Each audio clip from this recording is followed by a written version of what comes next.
rocket works on the principle of action and reaction as described by Newton's third law of motion. For every action there is an equal and opposite reaction. Newton's का third law यही कहता है जो rocket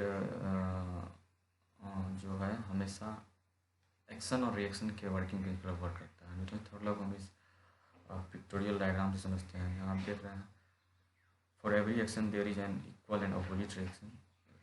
जैसे reaction time और equal force on the gun है, एक आदमी है वो गन शूट करता है तो एक्शन टाइम क्या है, acceleration force of the bullet है। रिएक्शन टाइम क्या है, फुट पुशेस। आप दूसरा डायग्राम समझते हैं, जब हम फुट ग्राउंड पे प्रेस करते हैं तो पहले वो नीचे फोर्स लगाता है, फिर फुट ऊपर उठता है तो रिएक्शन होता है, तो फिर floor push up and forward करता है। अब सेकेंड तीसरा एग्जाम्पल समझते हैं, कोई एक लड़का है जो 9 से जंप लगा रहा है ज़मीन पे, तो बॉयज क्या करता है, जैसे ही जंप लगाता है उसका पिछला पैर बोट पे एग्जर्ट फोर्स लगाता है, तो वो हो गया हमारी reaction time. The boat exert force on the boys fit exert force on the boat. यही है इसका रॉकेट का वर्किंग प्रिंसिपल। अब इसका theory and it's working type जानेंगे। आप यहाँ देख सकते हैं दो टाइप का रॉकेट प्रोपेलेंट है, एक लिक्विड प्रोपेलेंट है, एक सॉलिड प्रोपेलेंट है। सबसे पहले जानते हैं प्रोपेलेंट क्या है। Rocket carry propellant usually in the form of fuel and oxidizer which are combined and burned to produce thrust. Common rocket fuels include liquid hydrogen, kerosene, and solid fuels like ammonium perchlorate. इसका combustion क्या है? Inside the rocket engine, the propellant is ignited. The combustion releases a large amount of hot gas at high pressure. Nozzle. Nozzle क्या है? The hot gas produced by combustion are directed through a nozzle at the rear of the rocket engine. The shape of the nozzle accelerates and the gases and directs them in a specific direction, creating a high speed exhaust. आप यहाँ देख सकते हैं, यहाँ एक liquid fuel है, यहाँ liquid oxidiser है, यहाँ कंबशन लीक होता है। ये आपको पंप्स है जहाँ से कंबशन चैम्बर बनता है, ये कंबशन चैम्बर है, ये नोजल है। इसी तरह सॉलिड प्रोपेलेंट में भी है, यहाँ कंबशन चैम्बर है, यहाँ फ्यूल जाता है, फिर यहाँ सॉलिड फ्यूल एंड ऑक्सीडाइजर है, दोनों मिक्स होकर यहाँ ब्लास्ट होता है। ब्लास्ट से एक थ्रस्ट क्रिएट होता है, थ्रस्ट क्रिएट होने की वजह से नोजल उस बर्निंग गैस को पीछे की तरफ पुश करता है, और वो पीछे की तरफ पुश करता है, न्यूटन थर्ड लॉ यहाँ वर्किंग स्टार्ट हो जाता है और रॉकेट को आगे की तरफ पुश करता है। यही रिएक्शन है इसका।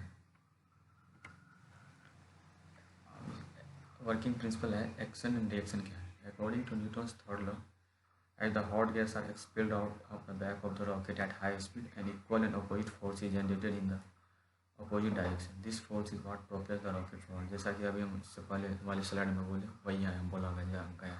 थ्रस्ट क्या है?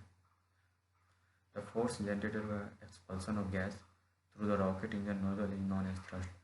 This thrust propels the rocket forward, overcoming gravity and air resistance. आपको एक सिंपल एग्जांपल समझाते हैं। जैसे आप लोग बच्चे में खेलते होंगे, बैलून में जब हवा भरते हैं उसको ओपन स्पेस में छोड़ देंगे, बैलून क्या होता है, जब तो उसमें हवा रहता था तो बैलून ऊपर जाता है, फिर बैलून नीचे गिर जाता है। तो सेम इसी तरह रॉकेट का वर्किंग प्रिंसिपल यही है, बट बैलून में हम एयर भरते हैं, वहाँ एयर की जगह कंबशन चैम्बर में बर्निंग फ्यूल यूज करते हैं। अब इसका गाइडेंस एंड कंट्रोल क्या है। रॉकेट में have system for guidance and control so to steer them in the desired direction.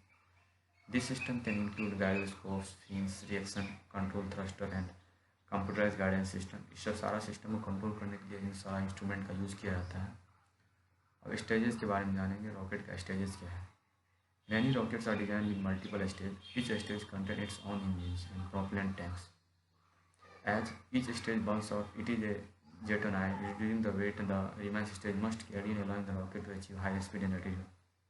Rocket अलग अलग स्टेजेस पे काम करता है। सबसे पहले हम कंबशन चैम्बर में फ्यूल स्प्रेयर जेट के द्वारा करते हैं, फिर वहाँ ब्लास्ट क्रिएट होता है, फिर ब्लास्ट क्रिएट के बाद फैन के माध्यम से हाईली कंप्रेस करते हैं एयर को फॉरवर्ड की ओर। जैसे ही फॉरवर्ड को पुश करते हैं तो नोजल पे एक बैकवर्ड थ्रस्ट फोर्स क्रिएट होता है जो रॉकेट को आगे पुश करता है, और रॉकेट नोजल के माध्यम से।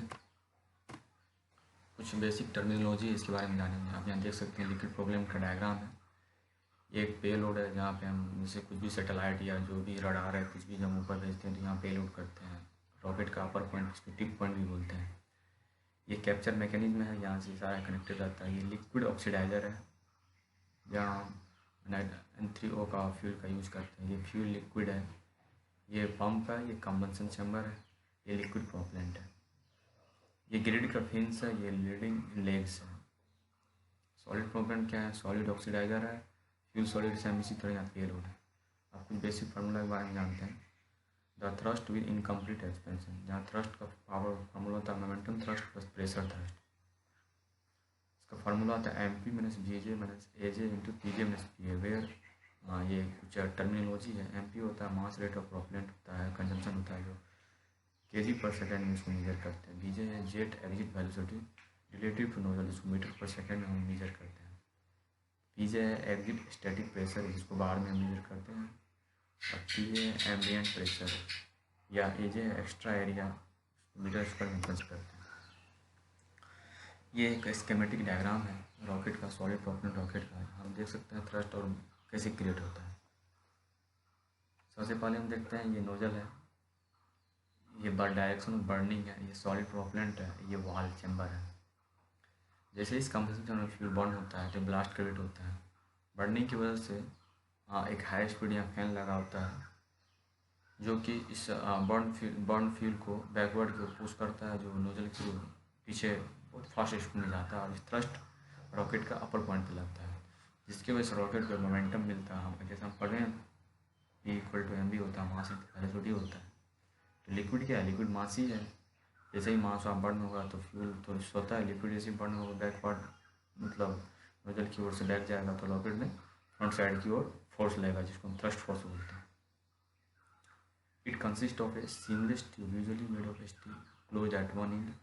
The tube is filled with solid propellant which contain both fuel and oxidizer, जैसा कि हम तुरंत बोले हैं। The propellant is ignited electrically and burns continuously. There is no method to stop the burning of propellant. Propellant में fuel को stop करने के लिए कोई तरीका नहीं है। The open contain convergent and divergent nozzle. Nozzle भी कई टाइप के होते हैं, नेक्स्ट वीडियो में डिस्कस करेंगे कन्वर्जेंट नोजल क्या होता है, डाइवर्जेंट नोजल क्या होता है। अभी इस रॉकेट का अगर वीडियो स्टार्ट किए तो इसमें लगभग 4-5 वीडियो बनाएंगे, उसमें हम अलग अलग वीडियो में अलग अलग टर्मिनोलॉजी के बारे में जानेंगे। पर एक ही बार में सारा वीडियो थोड़ा लंबा हो, इसलिए हम थोड़ा वीडियो को छोटा करने के लिए शॉर्ट टर्म में लिख रहे हैं।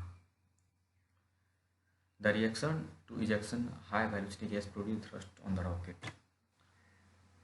हम जानते हैं फ्यूल्स रॉकेट में क्या होता है। देखिए सबसे पहले हम रॉकेट के बारे में जानेंगे। अलग अलग रॉकेट में अलग अलग टाइप का फ्यूल होता है, अलग अलग इंजन, रैमजेट इंजन होता है, स्क्रैम्बलिंग इंजन होता है, स्ट्रिलिंग इंजन होता है। तो अभी हम बेसिक फ्यूल के बारे में जानते हैं। Liquid hydrogen and liquid oxygen use in the space shuttle main engine. Gasoline and liquid oxygen use in Goddard early rockets, जो कि रिसेंटली लॉन्च किया गया। Kerosene and liquid oxygen used on the first stage of large Saturn booster in the Apollo program. Apollo का एक rocket था जो Saturn 5 के नाम बूस्टर में, उसमें केरोसिन का हम यूज़ किए थे। केरोसिन और लिक्विड ऑक्सीजन का हम यूज़ किए थे। Alcohol and liquid oxygen use in German V2 rocket. अभी रिसेंटली एक जर्मन का V2 रॉकेट हुआ जिसमें हम अल्कोहल का CH3COOH फॉर्मूला जानते हैं और लिक्विड ऑक्सीजन का यूज़ किए थे उस रॉकेट को लॉन्च के लिए। इसी के साथ हम अपना वीडियो अंत करते हैं। अगर आपको हमारा वीडियो अच्छा लगता है हमारे चैनल को सब्सक्राइब कीजिए, बेल नोटिफिकेशन बटन को दबा दीजिए जैसे कोई नया वीडियो आता है ताकि आप तक पहुंच सके। आप इस वीडियो को देखा कीजिए। ये वीडियो बहुत ही इंपॉर्टेंट है एग्ज़ाम पॉइंट ऑफ व्यू से, किसी भी competitive exam point of view से, या फिर जो भी इंजीनियरिंग का बच्चा है जो भी पढ़ रहे हैं अभी अपने कॉलेज में, तो इसके बारे में देख सकते हैं डिटेल और सेमेस्टर में अच्छा से लिख सकते हैं। ठीक है, थैंक यू, बाय, मिलते हैं।